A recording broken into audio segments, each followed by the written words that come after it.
Good morning.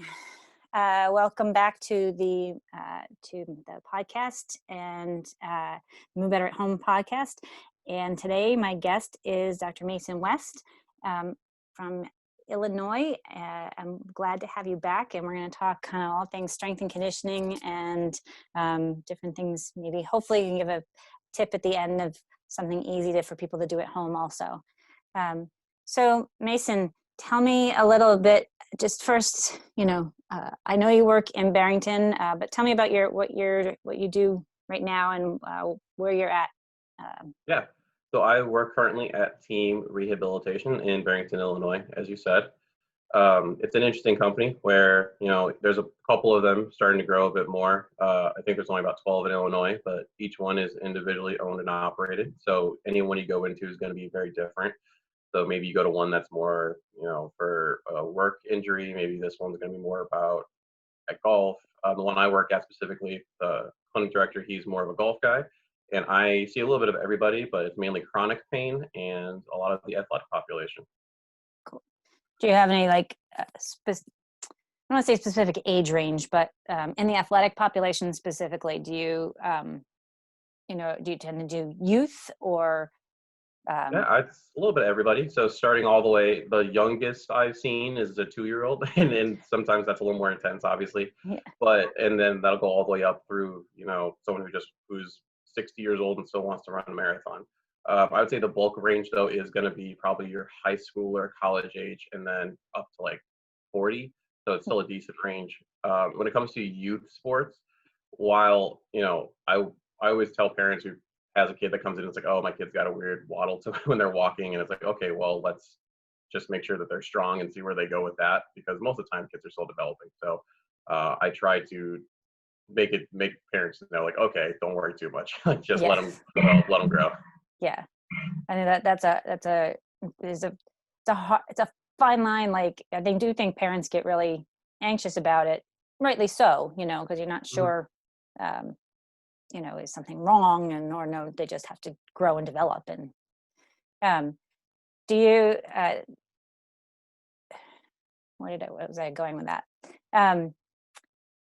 What type of athletic activities do you tend to work with, like sports? What sports do you like? Do you have a predominant or kind of across the board? So I would say it's actually really interesting because it does depend also on like gender, for example. So probably for guys, it tends mostly to be basketball, football, wrestling, baseball would probably be the largest populations. And then when it comes to more of the females, it's a lot of runners, gymnasts, and basketball tends to, I would say, be the large populations there. Yeah. Just because of how, where you tend to get hurt, for example. A lot of people still have the main thought process being you go to physical therapy when you're hurt, and then everyone's definition of hurt is different, right? So is just a little knee pain, or is it when you have an ACL tear?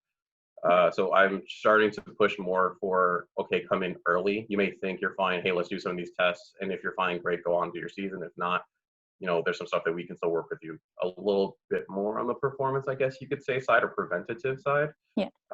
But yeah, so especially when you look at the females, gymnasts heavily, and then runners, just because you get that genu valgus, the knee collapses in, and it's just the form's super wonky. So those are probably the dominant sports.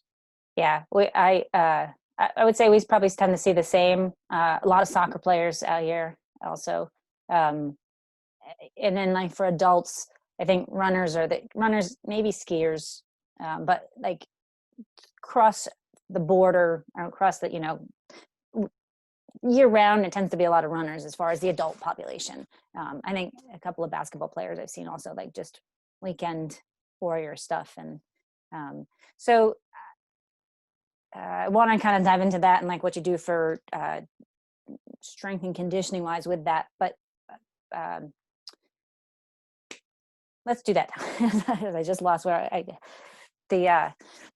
so on a, like, do you find, I find a lot that the like especially runners are like, oh, I don't do any leg strengthening, and I just run. That's my exercise.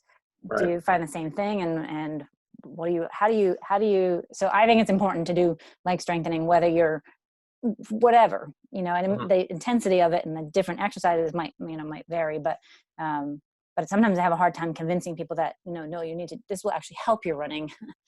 So how do Yeah. you, So I always, especially let's say you talk about a runner, I always say running is your sport, right? And if you're going to look at, let's just say, a professional athlete of any kind, that you don't just see them, they're not only playing football, they're not only playing basketball, they are lifting, they're doing their conditioning, they're doing their recovery, they're doing all of those things to make them better at their sport.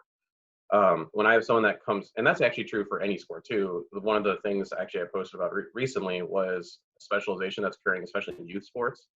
So you'll see, young kid only plays baseball and then they already have elbow pain at the age of 15. And it's like, well, because you're only playing baseball, you're playing baseball year round, you're using the same muscles in the same way, you're not getting the cross training. And when you look at professional athletes, in theory, that's where you want to hopefully end up. You find that most of them played two sports in college, let alone in high school. So that crossover effect is huge. When you talk about runners specifically, I do find that's a big struggle because that's what they say. I love running. That's what I do. Or let's say they're getting ready to train for a marathon. They're like, well, I don't have time. I have to run so many miles a day, and then I have my rest days and this, that, and the other. And what I try to do is do a couple of tests for them in the clinic and say, okay, well, here's an example as to why you need to do some of these other things. Because I have for pretty much any person, let alone athlete, it doesn't matter if you're just trying to stay in shape or if you're trying to do a sport. I always start with flexibility and mobility, stability, and then that strength. And a lot of the times, it's much easier also that path to kind of connect it in people's minds because they can see, okay, well, you're saying I need my hip to be able to get into this range so I can get a good hip extension.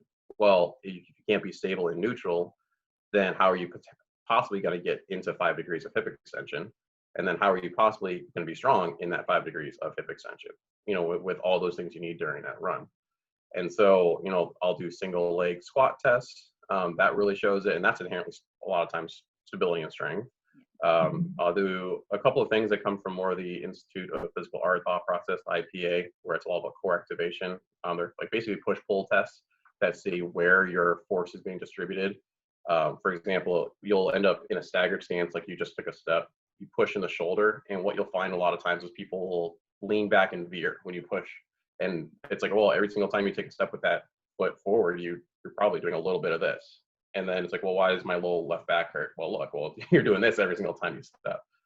So really, I do those obviously pre-test because it shows me where I want to go with it, but also it's like in a lot of buy-in from those people who are a little hard-headed and saying this is right, all I do, all I right, do. right. Oh, that's cool. I haven't heard of that. It's ICA, IPA. IPA. I'll Yeah. have to look that up, get that info from you a little bit. And, but that, yeah, I like because it's a functional test too. And you're, like you said, it just shows exactly where your weaknesses are and helps with that. So you talked about, flexibility, mobility, stability, and then get into strength routine. Those are, so what I preach is that, different components of fitness, things that I believe, mobility, and I kind of put flexibility and mobility on the same Yeah, they're in the same realm. bubble. Yeah. And strength, and then cardiovascular fitness, and nutrition plays a big part in fitness, uh, rest and recovery, and mindset, and and what you believe. And so that's kind of what my focus. I mean, I know there's. So tell me your definition of fitness. Like that's kind of my main focus when I talk about fitness, because I think, we talk fitness and people just think, oh, I gotta look good, or I gotta, I gotta be able to. I mean, as I'm aging, I'm like, I want to be able to go up the stairs, and there's one point I was short of breath and I'm like, this is ridiculous. Like, so to me, being fit is, being able to do things like climb the stairs and reach into a cabinet and be able to go for a run, even if it's not like a PR or Right. a slow run. But so how do you define fitness in general? So I would say I define fitness as being able to complete what you need to do or potentially need to do on a daily basis consistently without risk of, causing undue harm to yourself. So that then changes. If you use that definition, everyone's fitness is different, and that's true. Yep. If you're a 75-year-old person that mainly you want to just be able to walk around your block, then what you're going to have to do is going to be a little different. And that even when you look at, obviously as a physical therapist, I can't give like full nutritional advice, but there's the main constituents you can do. If at the end of the day it's a math problem, right? Calories in, calories out, that's what you need to be. And then if what your goal is I just want to walk, that's fine. There's no problem with that. But potentially you need to look at what you're putting into your body to fuel yourself to be able to do that walk, to be able to have the muscle growth, to be able to support those structures. Because obviously as you get older, that tends to reduce as well. But then on top of that, if you are now intaking excessive calories that aren't balanced out with just a 20-minute walk in the day, well, now you're going to be putting excessive weight on, which then puts excessive force on the joints. And, obviously all about all that, as that snowball effect that goes on. So that is something you have to take into account versus someone whose definition of fitness is, okay, I'm going to go out and I have 2-a-day practices for the next 2 weeks. And so now your caloric intake is substantially higher. You can usually get away with having not as great of food because of that, but that doesn't really matter. You should still be eating the proper things and that build up from that perspective. But, then like you're saying, like the cardiovascular effect part comes into that as well. Even though you are maybe a power person, maybe you do shot put, that doesn't mean you don't need a high cardiovascular part of your what you're doing in your fitness program. It's just not going to be, you're not going to go run for, 10 miles. I never really understood that for me as a wrestler. I was, at times they're having me do sprints and then be like, okay, well now let's do a buddy carry where you're carrying your friend a mile and a half out and a mile and a half back. That never clicked for me. And then as I got more into this, it's like, well, that makes sense. I don't need that. I have to be able to do 2 minutes, high intensity, take a break, and then repeat that 3 times. So why not train me in that realm of thought process? It was more of, looking back, it's more of that was a mental strength thing. Like, can you go and run 3 miles with somebody on your back, which is still important. So as long as if you're someone creating programs for someone and it makes sense, there's a reason you're doing it. And of course, I grew up in a time period where sports was much more, do what I tell you and you're weak and get stronger kind of a thing. So we've shifted away from that luckily a little bit. But yeah, everyone's fitness is different. And that's one of the biggest issues I find is that even in the clinic, I'll be doing an exercise with someone and then a next patient will come in and be like, well, why am I not doing that exercise? And it's like, well, because you don't need to do that. You're a gymnast. That person is a football player. Like, you don't need to push the sled today. Like, if you want to do it for fun later, we can, but that's just not necessarily what your definition of fitness is. Right. Yeah, I agree. I think there's definitely different programs, and I tend to get stuck. Like, I always come back to strength. Well, I'll say this: I always come back to strength because I think if you don't have the strength to do something, and I think that's a piece that everybody's like, oh, I don't need to do strength things. I don't need to, and I think basic strength patterns like the, squat, a knee dominant, hip dominant, push and pull, and a core exercise, like everybody needs to do, whether you're 7 or 75. The intensity of it and the type of exercises may differ. And, I used to think, no, everybody should be at the gym and, on the squat rack and doing whatever. And my mindset has changed on that.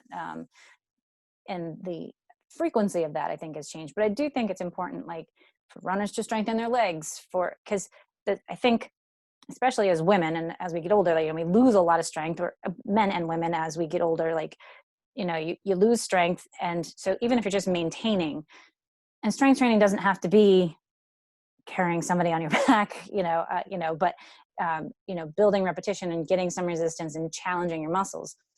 To the flip side, over the last couple of years,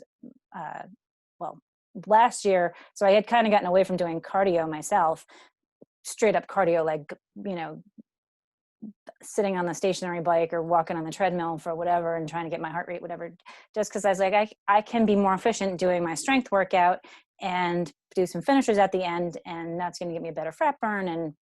And then when I decided I wanted to go for a bike ride for fun, and I had chest pain, I was like, all right, this is ridiculous. Now I need to pay attention to it and actually incorporate more. And so one, I think it's important as we age to incorporate different types. I think there's different types in, like what you were doing in your wrestling was you were training really for your sport. Like, because you are having to pick people up in wrestling and carry, not carry them, but, and you need the short-term, short burst endurance. But maybe in there doing some sort of low intensity stuff could be a recovery for you at that point. Right. Now, so I think challenging your heart, just like you challenge your muscles, getting some high intensity, some low intensity is important longer term.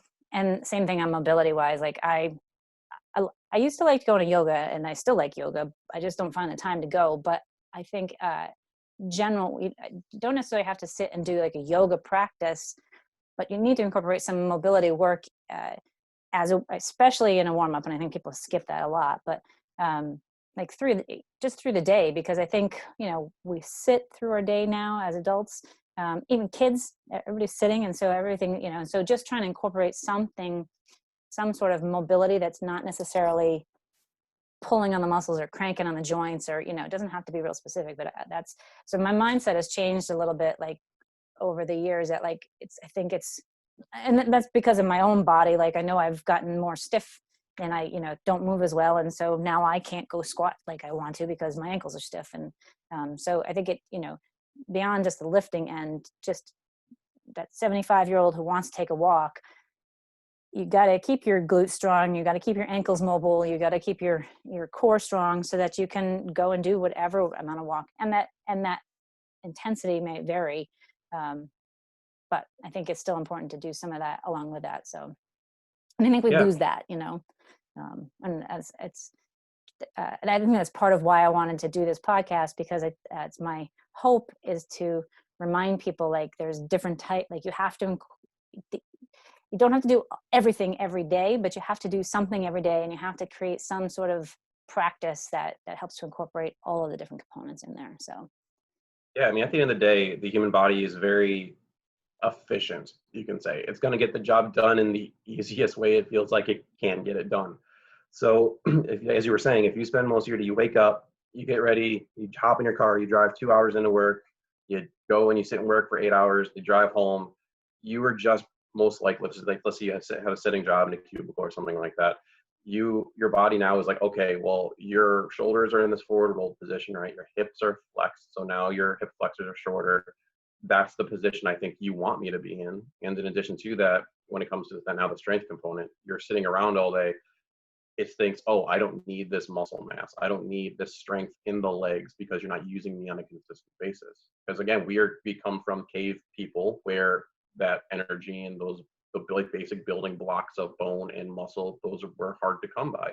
So you need to be efficient with those. And so if you do all those things and now it's, let's say, 7 o'clock at night, you're like, all right, now I'm going to go put up 300 on my squat rack. And it's like, wait, well, your body's like, what? How? Like, how do you want me to do this? You just spent all this time in this short position. I wasn't being used properly. All my core is probably turned off because you're sitting funky. Your neck is, the shoulder stabilizers, all that stuff. So, like you were saying, you need to do that consistently. It's not just a one-time thing. You need to be fixing those things. But now when you're going to now say, okay, I'm going to go lift, I'm going to go run, I'm going to go bike, you need to do some of those things beforehand to remind your body, oh, wait, this is where you want me to be. This is how you want me to work, so that you're not setting yourself up for failure. And now, a month, 2 months into your new running routine, you get this crazy low back pain. You're like, well, why? yeah, and so um, how much? I was just thinking, like the specific people that I've seen, a number of people I've seen, but they sit and they drive whatever, and then they don't, they get home and kids, and so life happens, and it's not really a regular exercise routine, but they do go and play some pickup basketball on occasion. And like you said, like potentially maybe, so okay, I'm getting my cardiovascular in, this is great, and I'm getting some work in, and I'm moving my legs, but like they do a quick little warm up, and then boom, knee injury, ankle injury, Achilles, whatever. Right. And so one, in getting back and helping to rehab them, try to encourage that regular routine. Do you do a lot of, I know, like probably with your youth kids, I would imagine you do, but power and like plyometric work, and in an adult population, do you do that? Because I tend to not, because I'm like, oh, we don't really need that, but no, but sometimes I think maybe we do. Yeah, You so know, I would say it really depends on, again, what they want to do, but even then, potentially preparing someone for what could happen. Um, the example I was always given was you have a football player that tore their ACL, and you have a stay-at-home father who tore his ACL. Either way, they're going to at some point in their life probably have to do something plyometric in nature, because maybe that guy who the stay-at-home father that tore it was literally just walking to get mail and then had to jump out of the way of a car that kind of pulled up too quick, and that's where he tore it. That's just as likely as maybe, or like maybe not as much because of the frequency, but as the right, female basketball player that does it. right, So I still incorporate it, but maybe just not into as big of amounts, So if I have that guy, I'll have him maybe do some depth squats off a plyo box or something, just to get the feeling of it, like the bending of the knee, the hip flexion, what it feels like to have the core on. Can he control his knee so that it's actually not falling into that knee buckle bend in position? And then a little bit of single leg stuff too, just because that's again where you need to be. But not to the same extent as that female basketball player, maybe like say they're in high school, does it all the time every day. And now for hers, I'm probably going to look at it a lot more closely in terms of, okay, well, when did yours happen, or when's it likely? So is it because you didn't warm up properly, happen very early in your day or in your game, or did it happen the very end, fourth quarter? And most likely that's more of a fatigue issue, right? So now I know that when I'm getting you ready, I need to have you do basketball drills, put you on the treadmill, put you on the bike, maybe some blood flow restriction stuff, something like that, to fatigue you to what you might feel like in the fourth quarter. Now we're going to do our plyometric work, because that's when all of a sudden all those, the kinetic chain is going to break down, because the core is tired, so you shift to the left, and then the hip's tired, so it drops, and now all of a sudden the knee's collapsing. Those days are the ones where your patients hate me the most, and it's yeah, understandable. yeah. But those are the ones that ultimately will help reduce the chances of you hurting yourself. That's a good point. I didn't. I don't. I never thought of that really, because mostly if I do programming, I will try and do mobility and warm up, and then get into like agility and plyometrics, and then get into like I tend to use like a whole body, like I said, push pull legs, Yeah. and kind of circuit that, and try to get that, because I don't want to fatigue them at the beginning. But you're right, like in training for sport, or if they're maybe even same on a marathoner, like versus a 5K, like maybe the timing of that has to happen at a different point. So that's a good thing for me to think about. Like, um, so the current of with the coronavirus and everything right now, people are gyms here in Massachusetts are I, most are starting to do outside activities, I think, right now, but then I think the end of the month, maybe the beginning of next month, they can open up in limited capacities. So a lot of people have been working out at home, and I know for Yeah. myself, like I had left my gym anyways, and I was looking for a new gym, but now I'm going to just stay at home and work, because I've gotten into a routine and it works for me. And so I think a lot of people are possibly thinking that. Do you find, can people do good strength? Like, I'm lucky enough, my husband bought a squat rack, and I have a bunch of kettlebells, and we have a space to do it. But um, uh, do you think people can do a good workout at home to do training beyond going for the run? Mhm. So beyond cardiovascular, we'll say. But, Oh yeah, absolutely. I absolutely think so. The biggest limiting factor I would say is twofold. One's a mental component, and I know this is something that I had a trouble with before where I currently live, where I have a second bedroom, and that's literally my workout room slash office, I guess. It's kind of the same thing when people were getting used to when coronavirus first hit and they were working at home, where you don't have that transition, where you're not transitioning from I'm at home to now I'm at work, so now I'm in work mode. yeah. The same thing can happen when you're at home for a workout, where it's very easy to hit pause or not even start your workout, because let's say you're working out in your living room, and your living room is your relax after work area or something like that. So you're like, man, I could really just hit pause and sit on my couch and catch up on this TV show before let's say you're going off to work or something. Right. So having that mental strength and creating an area that is your workout area is always, I feel, really important. If you don't have the space for that, creating some type of routine that is now saying, this is my workout time. So whether it's, you always, before you work out, you do this kind of like mental exercise. You watch this. I mean, when I had the problem with the smaller apartment, I would watch these Derrick Rose, basketball highlights, the 10 minutes leading up to it, because I just got excited. And I would take my pre-workout, and that was my routine. So I knew, I'm in it. This is my workout time. It doesn't matter that my bed's sitting right over there and I can just Right. lay back. Right. So that's one of the biggest parts. I would say one of the parts. The other Yeah. part that's the biggest limiting factor is obviously is combination of both lack of equipment and then lack of just knowing, okay, well, what can I do? Obviously, the knowledge of what it can be. There are some very easy things you can do. I feel like that you put a little bit of money in versus a lot. For example, I went and bought these Bowflex dumbbells that are adjustable. So they range from 5 to 52.5 pounds. Is it the same weight that I would use in theory to go and do a squat or a bench press at the gym? No. I mean, I'm putting up, 250 pounds for my bench and I'm doing 300 for my squat. However, I can now adjust that to be, because I'm holding two independent dumbbells, depending on where I rack them, that's going to put different stress into the shoulder.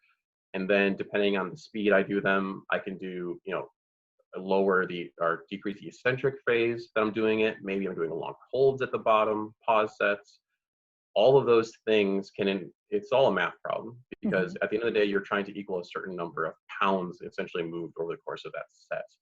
And you can create that based on changing the speeds, changing the pauses, all of those things with even just the lighter weights. Or now if you're going to add in some of that plyometric component, perhaps you're using a very lightweight dumbbell and you're doing, instead of just a traditional squat, you're doing a drop squat in a plyometric manner, or you're doing a jump squat, or you're doing a moving squat. All of those things are going to increase that load, even though it's technically a small load. And that's the key thing on, building.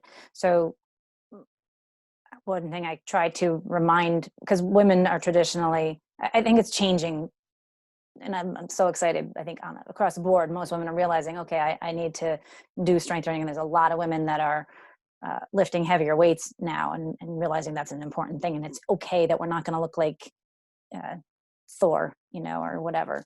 But that, that it's important to do that. But I also think there's a big mindset still, like, I can't lift heavy weights. Yes, I've done heavy and I've lifted my pink 1 pound weights. And I'm like, so I think, one, I love the adjustable weight. We don't have any, but I think that's a great idea, because you can start off and then know when you're ready, when it's easier for you, you can progress it. But two, it reminds you, like, you can, like with the two weights, you can do one, you can change the balance end of it and change the pull. Mostly what I liked is that, you don't even need to necessarily have the weight if you slow things down or speed things up, or, change the dynamic of how you're doing it, and just change it a little bit will change the important thing on strength training and like preventing osteoporosis and getting the pull on your bones is getting that load on the bones. And you just described some awesome ways to change the load without necessarily having to have heavy weights. And the key thing there is getting that stress on your body to challenge your muscles and keep them growing, or, and because I do think there's a point, like, we don't necessarily keep gaining strength, but that gaining strength may be a matter of, like, if we don't do the work, we're losing strength. So we need to do the work to at least maintain strength. And so I think that was that good reminder to, change it up. Yeah, if I ever have a female that comes in and I talk to her, okay, we're going to start to, increase the weights here. We're going to do like all this stuff. And they have the response that you're alluding to, that, I don't want to get huge or anything. I'm like, okay, if it was as simple as that, it's just like doing a strength training protocol, any, high school, college guy would just be ripped, because that's what most of their goals are. Right. And you see that, and they're in the gym, and you're not seeing a bunch of, like you're saying, Thors walking around, Right. because most people can't really look like that. One of the examples I like to use is the actor Michael B. Jordan. Like, he got huge for the movie Black Panther, and then you look at the movie he just did recently, Just Mercy, that I watched.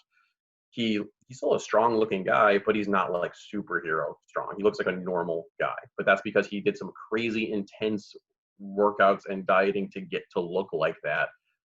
And then he just worked out like a normal person and is still strong and in good shape, but he's again not superhero strong. Same thing if you're a female. You're not going to all of a sudden look like a bodybuilder just because you go from a 1 to a 10. Right. And yeah, that's a good point. How was that movie? That's on my list to see. Is Just it Mercy is just yeah, super good. yeah. My wife can never sit through movies. She tends to fall asleep, and she was able to stay awake for the whole thing, which shows how good of a movie it was. Awesome. So I want to touch a little bit on mobility and stability that we talked about in the beginning, and so flexibility. Talk a little flexibility versus mobility in your Mhm. mind, and then also stability versus strength, because I think there's some Those, different. Yeah. yeah. So I would say flexibility is the ability for the muscle or joint, for that matter, to get to a certain range. So your hamstring, how long can it get? Right? Can you keep your knee straight and bend down and touch your toes? That's your flexibility. Your mobility, I would say, is your ability to move through that range in a smooth, controlled way. So, because a lot of times what you'll find is, for example, let's just say the shoulder, that it's one of the most mobile joints in the body, and every once in a while you'll be moving the shoulder, and you might find that there's just this one part of your range that you just get kind of like almost hitchy at. It catches, but you can get through it, and you can get further. It just got caught there. So I would say that that would be more of a mobility issue versus, like I said, bending down, being able to touch your toes. That's a flexibility issue. When it comes to stability and strength, um, stability, the strength is just ability to purely generate force in any certain time. Versus, I would say, stability is the ability for your body to hold yourself or control that movement, again, through that range. So even within stability, you need to break it down into more of a dynamic versus a static. And I will always start with the static stability. Just can you keep your pelvis in a certain area? Um, Thinking like, for example, if you do if you're laying on your back and you just bring one knee towards your chest, your pelvis shouldn't move really before you get to 90 degrees of hip flexion. So what you see a lot of times, though, is that the leg starts to move, the femur, and then all of a sudden the hip just rolls. And I would say that that's a poor stability of that pelvis. Now, eventually, once you get more above that 90 degrees, yes, you need the pelvis to move, but again, you need it to move in a smooth, controlled way so that it's not just dumping on you. And so now all of a sudden, that's when you do the static. Versus just now all of a sudden, if you were to put a weight on the foot and you're bringing that knee up, just the how much weight you can move is more the strength component. And then, of course, you still have to deploy break strength into more, dynamic, static-ish as well, because then it's okay. So if you're doing, let's say, a lateral, you just take a step to the side and you do a single leg squat. So do you have the strength to be able to sink into that squat and have your glutes and hamstring and quad support the leg? But do you have the knee stability to not let the knee dip inwards as you come down into that squat? So that's usually the example I give for those two. Yeah, and I think you need to have all of that to be able to move efficiently. Like you need to be Yep. able to move through your full range of motion with control and be able to take the load, as you take it, even just with walking as you take a step, and so, yeah, I think that was great definition. In So, general, go it's so ahead. much easier. I was just saying, in general, it's so much easier to get someone, I feel like, to buy into strength training in general, because it can be very rewarding in terms of, especially at the very beginning, right? The first 4 weeks, really, when you see those strength gains, you go to the gym for the first time, that's just neuromuscular plasticity changes. That's not even true strength gain. Yeah. But it's very rewarding. Like, great, I went from a 5 pound weight to a 10 pound weight to a 20 pound weight. In terms of stability, it's frustrating. It's annoying because you're doing, again, like something as simple as laying on your back. Can I keep my hip in a place as I just lift my leg? Why can't I do that? Why can't I just lift my leg and keep this here? Right. And those gains, because that's not really strength at all, that's purely more or less neuromuscular with a little bit of strength, obviously, as you add into it down the road. But those definitely take a little while longer. And I always mess this quote up, but I believe there was a study done, and to get perfect at something, you have to do it 100,000 times perfectly in order for it to actually integrate into your system. Yeah. So if you're someone that takes your exercise and you do it twice, you only do your stability exercise twice a week, and you do it 10 times, that's going to take you a long time to get to 100,000 reps. Right.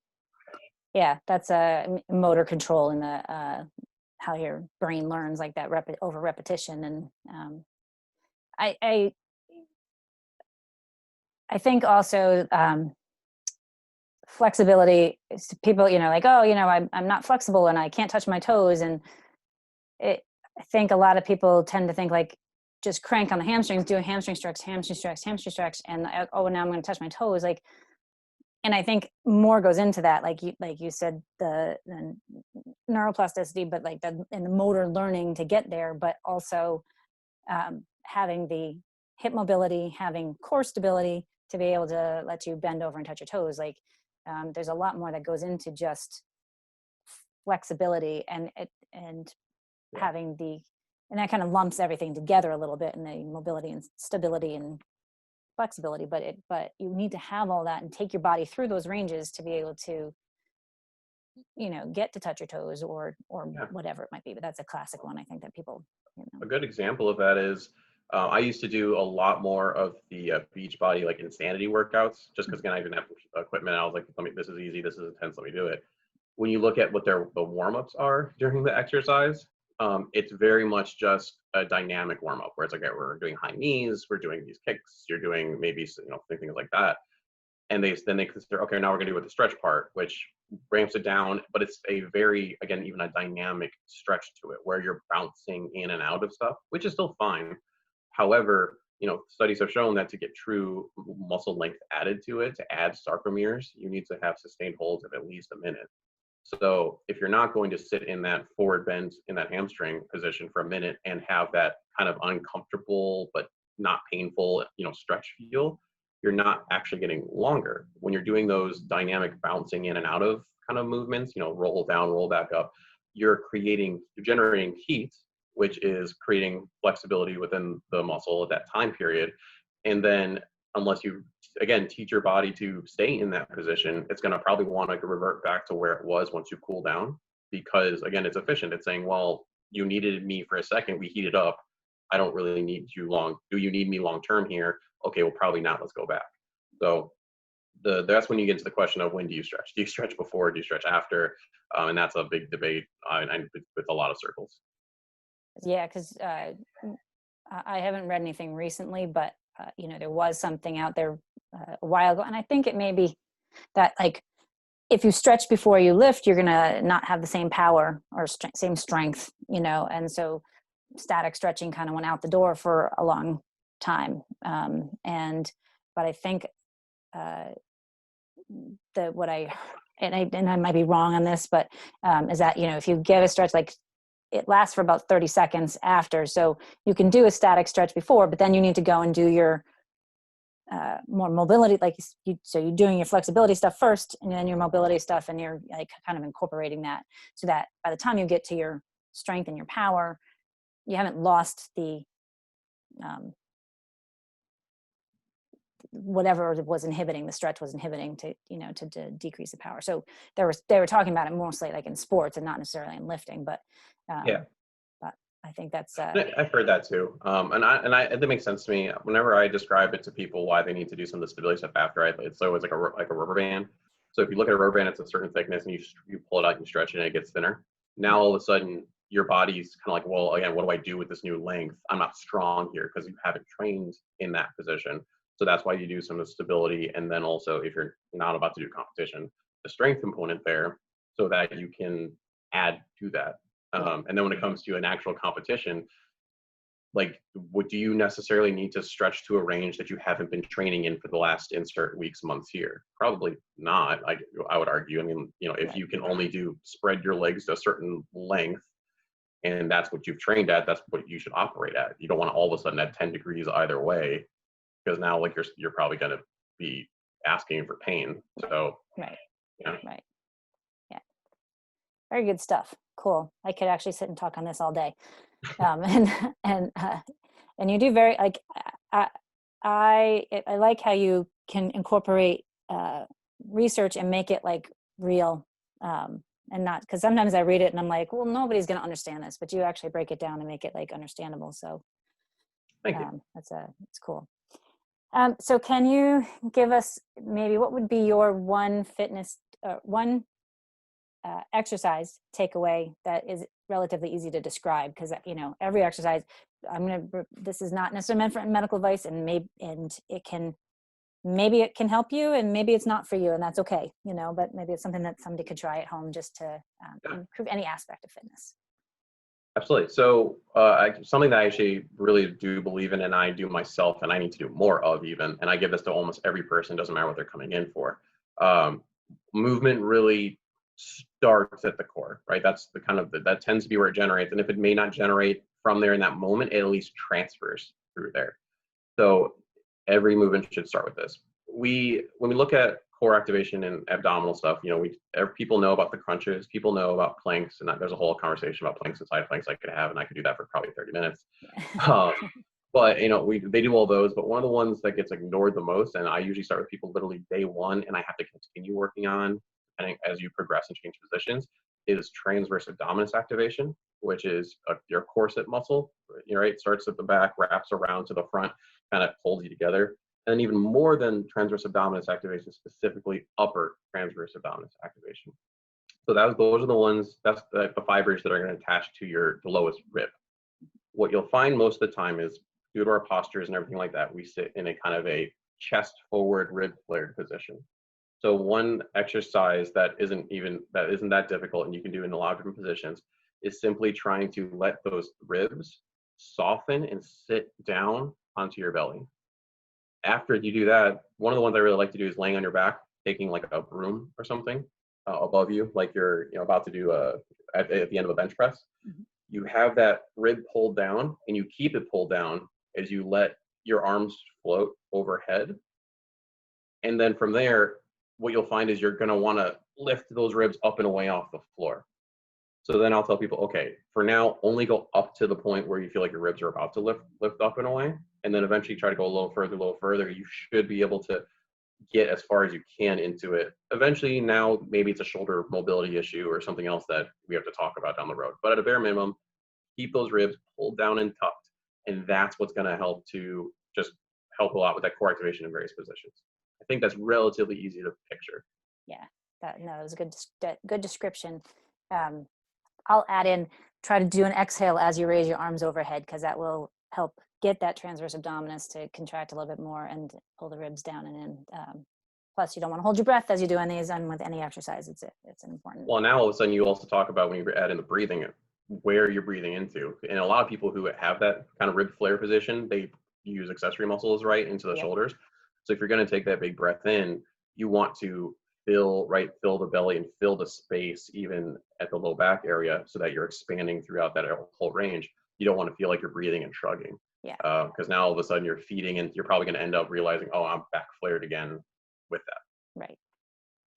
So key takeaway for me on that, and what I hope people that are listening with that core activation exercise, it's a core stability exercise, strengthening your core, however you want to call it. Listen to what you're doing, pay attention to what your position is, making sure you're keeping the ribs down towards your belly, and tuning into what you feel. And I think that, so often we don't pay attention to what we're feeling as we're doing any kind of exercise, and we just kind of pile through it to try and get through it. But if you slow it down, and then gradually you can build speed maybe with it, but start with it slow and just really pay attention to what you're feeling and how you're doing it. You'll make you'll feel a bigger impact and get better control with that. And Mason, this is awesome. And hopefully in a couple of weeks, we'll get back on and we'll talk about those planks, because sometimes I incorporate them in my own workout. Sometimes lately I haven't given them to patients because I'm like, they're too hard for you. You can't do them. But so let's, in the future, let's get together and talk about those. Yeah. Yeah. But thank you so much for coming on here today with me. And I love talking strength and conditioning with you. So I know I've been watching you on Instagram throughout the lesson, and love the exercise that you're doing.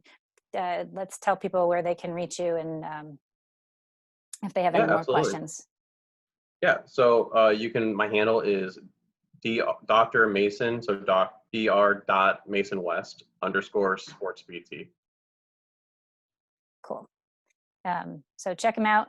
He's got lots of exercises and demonstrations there. And I hope you have a wonderful day, and don't hang up yet, but we'll talk to you soon. Thank you. Have a good day, everybody.